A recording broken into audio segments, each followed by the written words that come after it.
This is Romneya coulteri, Matlalija Poppy, and it is a really nice native from Southern California, Baja California, and Mexico, and is used for, I'd say, native effect or dry California effects is how we see these throughout California.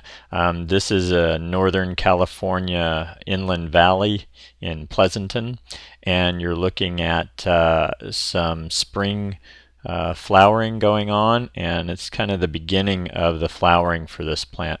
Typically they're blooming from spring until fall. Biggest bloom seems to be spring and early summer. And as you can see here, it is very well known for its large fried egg looking flowers. They can be as big as 9 inches across. I would say the ones you're looking at here are about 5 to 6 inches across. Very striking, and even the buds are interesting. As you can see here, they do look like a poppy type of bud. So interesting plant and design. Because it's large size, these are typically around 6 to even as high as 8 feet tall, the plants are, and probably 4 to 6 feet wide is common, like the one you're looking at here. You're looking at two different plants, but these individual plants are that size. If you look in the foreground though of the flowering one, you'll see kind of a smaller offshoot, and that's one of the things that this plant does is it does sucker and has rhizomes that run out, and that's one of the ways it propagates itself. This is a harder plant to propagate, but if you buy it in containers already propagated, then that really shouldn't be an issue. But we have had issues in the past where some are lost because when they were planted they weren't handled properly or whatever. So they're a little sensitive in terms of getting them established, but once they're established, they're very easy plant to grow, very drought tolerant. The deer do not eat these, so it can be used in some pretty tough situations. And Caltrans in California actually uses these a bit, and you'll see these just doing their thing on the side of the freeway in some pretty random locations. So great plant if you need to neglect it, but you want something kind of striking showing up during the late spring and summer, and literally takes no care once it's established.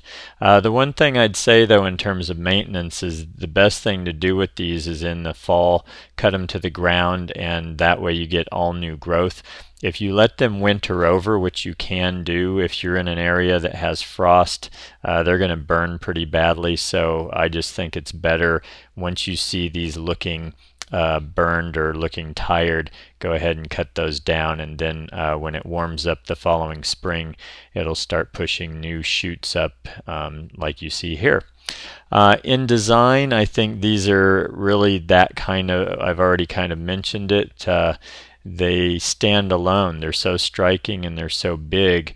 They can be used in kind of off to the side situations where you don't want to have to care for these very much, or you're using more of a dry plant design look or native kind of California look.